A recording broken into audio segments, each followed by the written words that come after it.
Hello everyone. आप सभी का आका डिजिटल एकेडमी पे स्वागत है। आज है तारीख 7। आइए देखते हैं आज के सारे महत्वपूर्ण प्रश्नों को। हमारा पहला प्रश्न है, भारतीय नौसेना ने विदेशों में फंसे भारतीयों को वापस लाने के लिए किस ऑपरेशन को लॉन्च किया है?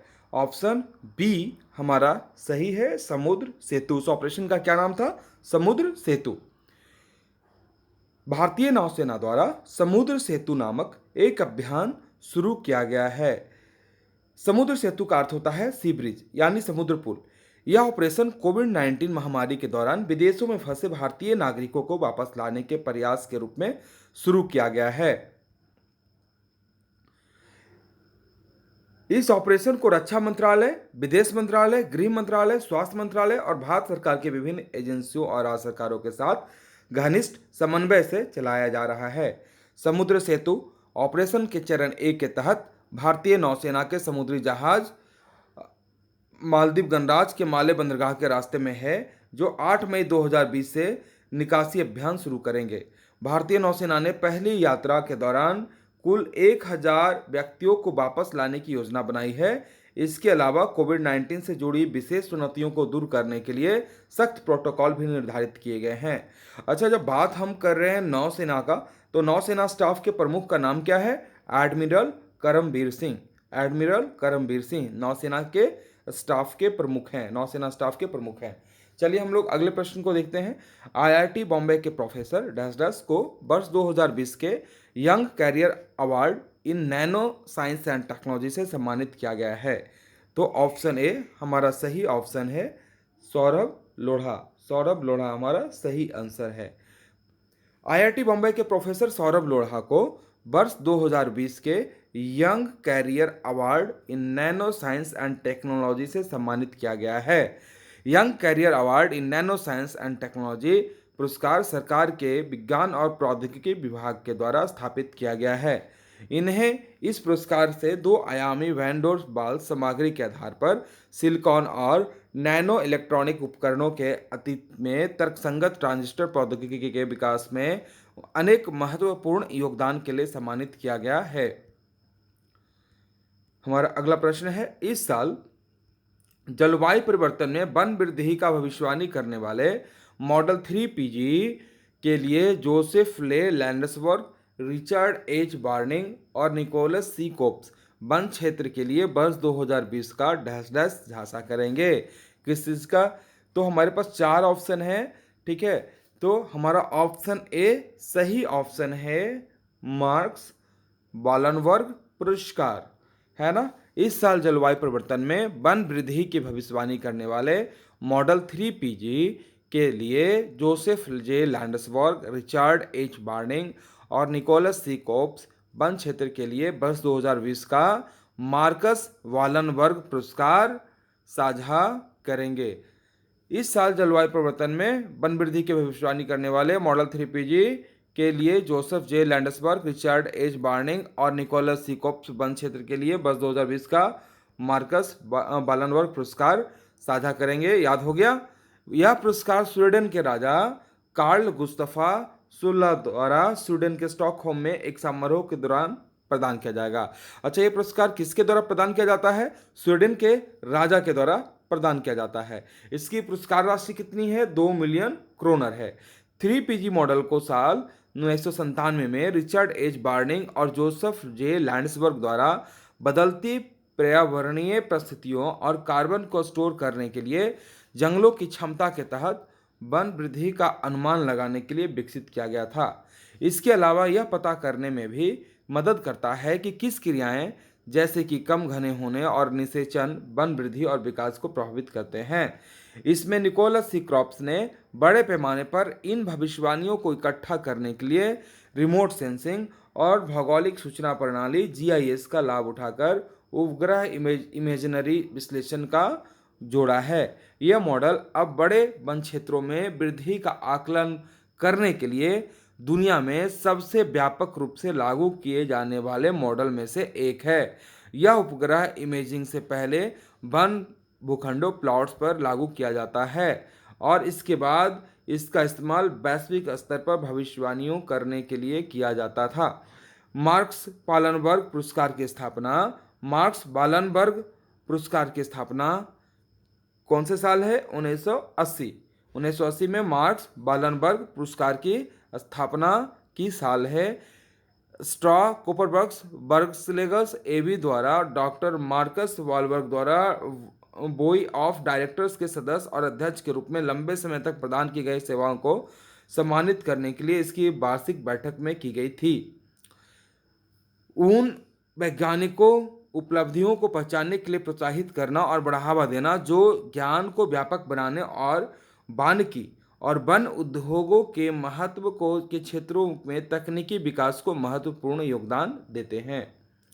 अगला प्रश्न है, हाल ही में वीडियो कॉन्फ्रेंस के माध्यम से एक डैश डैश आयोजित किया गया जिसमें पूर्वोत्तर क्षेत्र विकास मंत्रालय, केंद्रीय कृषि मंत्रालय के प्रतिनिधियों और विभिन्न क्षेत्रों के हितधारकों ने भाग लिया। तो उसका आंसर है ए, बास कॉन्क्लेव। बास कॉन्क्लेव, राइट, बम्बो कॉन्क्लेव। हाल ही में वीडियो कॉन्फ्रेंस के माध्यम से एक बम्बो कॉन्क्लेव, बास कॉन्क्लेव आयोजित किया गया था जिसमें पूर्वोत्तर क्षेत्र विकास मंत्रालय, केंद्रीय कृषि मंत्रालय के प्रतिनिधियों और विभिन्न क्षेत्रों के हितधारकों ने भाग लिया। इस सम्मेलन को केंद्रीय पूर्वोत्तर क्षेत्र विकास राज्य मंत्री स्वतंत्र प्रभार डॉक्टर जितेंद्र सिंह द्वारा संबोधित किया गया। कॉन्क्लेव को संबोधित करते हुए मंत्री ने कहा कि कोविड के बाद भारत की अर्थव्यवस्था के लिए बांस महत्वपूर्ण है और साथ ही यह भारत को अपने बांस संसाधनों की सहायता से आर्थिक शक्ति के रूप में उभरने का अवसर भी प्रदान करेगा। इसके अलावा जितेंद्र सिंह ने इस क्षेत्र में सार्वजनिक निजी भागीदारी, पब्लिक प्राइवेट पार्टनरशिप की व्यवहारिकता के साथ साथ बांस निर्माण और व्यापार बढ़ावा देने के लिए डोनर मंत्रालय की योजनाओं पर भी विचार विमर्श किया। डोनर मंत्रालय की योजनाओं पर भी विचार विमर्श किया। अगला प्रश्न है, पश्चिम बंगाल सरकार द्वारा डैश डैश नामक एक नई ऐप लॉन्च की गई है। तो ये इस ऐप का क्या नाम है? इस ऐप का नाम है एग्जिट ऐप। ऑप्शन बी हमारा सही ऑप्शन है। इस ऐप का नाम क्या है? इस ऐप का नाम है एग्जिट ऐप। बी ऑप्शन हमारा सही ऑप्शन है। पश्चिम बंगाल द्वारा एग्जिट ऐप नामक एक नई ऐप लॉन्च की गई है। यह ऐप देशव्यापी तालाबंदी के दौरान लॉकआउट के दौरान पश्चिम बंगाल में फंसे अन्य राज्यों के लोगों के लिए लॉन्च की गई है। जो लोग पश्चिम बंगाल में फंसे हैं, जो दूसरे राज्य के हैं, ये ऐप उनके लिए लॉन्च की गई है जो अपने मूल स्थान या राज्य लौटना चाहते हैं। उन लोगों के लिए ये ऐप लॉन्च की गई है। इसका नाम है एग्जिट ऐप पर ऑनलाइन आवेदन करके अपने मूल राज्यों में वापस जाने के इच्छुक लोगों को सक्षम बनाएगा। इन लोगों को बाहर निकलने की अनुमति स्वतः और बेहद आसान तरीके से दी जाएगी। एग्जिट ऐप पर पश्चिम बंगाल सरकार की ईजी बांग्ला वेबसाइट के जरिए फंसे लोग पहुंच सकते हैं। इस प्रकार पश्चिम बंगाल सरकार की इस पहल से बड़ी संख्या में उन लोगों को मदद मिलेगी जो अपने मूल राज्य में वापस आना चाहते हैं। पश्चिम बंगाल की मुख्यमंत्री ममता बनर्जी और राज्यपाल का क्या नाम है पश्चिम बंगाल की? जगदीप धनखड़। तो पश्चिम बंगाल के मुख्यमंत्री आपको पता ही है, ममता बनर्जी, सी सो फेमस। और राज्यपाल का क्या नाम है? जगदीप धनखड़। अगला प्रश्न है, तेलंगाना के मुख्यमंत्री चंद्रशेखर राव ने डैश डैश मई तक लॉकडाउन की घोषणा की। अच्छा, तेलंगाना में लॉकडाउन अभी बढ़ गया है, 17 मई तक था, लेकिन वहाँ के मुख्यमंत्री ने इसको और आगे एक्सटेंड कर दिया है। ऑप्शन बी हमारा सही ऑप्शन है, 29 मई तक एक्सटेंड किया है। तेलंगाना के मुख्यमंत्री के चंद्रशेखर राव ने 29 मई तक लॉकडाउन की घोषणा की। सीएम केसीआर ने कहा कि रात 7 बजे से सुबह 7 बजे तक राज्य में कर्फ्यू जारी रहेगा। उन्होंने कहा कि राज्य रात में कर्फ्यू लागू करेगा। तेलंगाना सरकार ने राज्य में तालाबंदी यानी लॉकडाउन 29 मई तक बढ़ा दिया है। तेलंगाना के मुख्यमंत्री के चंद्रशेखर राव ने ये 5 मई 2020 को कैबिनेट की बैठक के बाद जानकारी साझा किया। किस राज्य ने 4 मई 2020 को ग्रामीण क्षेत्रों में श्रमिकों के लिए रोजगार उत्पन्न करने के उद्देश्य से 3 श्रम गहन कार्यक्रमों की शुरुआत की। हमारा आंसर है सी। हमारा आंसर है सी, झारखंड। वो कौन सा राज्य है? वो राज्य है झारखंड।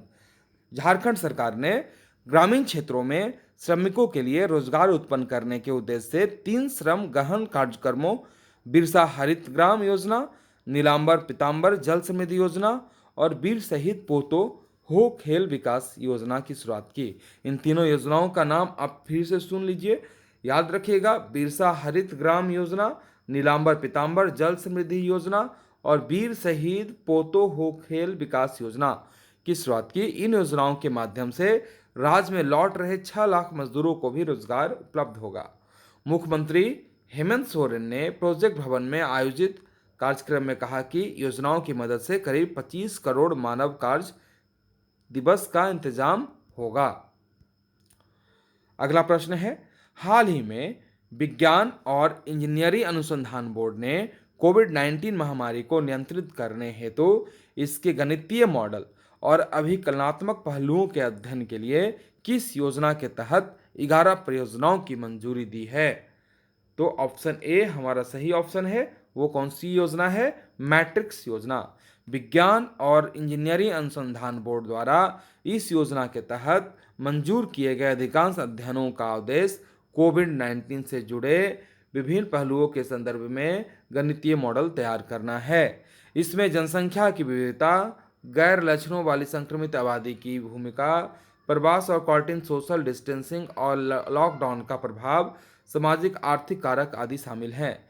इस अध्ययन के तहत एक प्राचलिक अनुमान प्रक्रिया के माध्यम से कोविड-19 के प्रसार और उनकी रोकथाम हेतु अपनाए गए प्रयासों के प्रभाव की समीक्षा की जाएगी।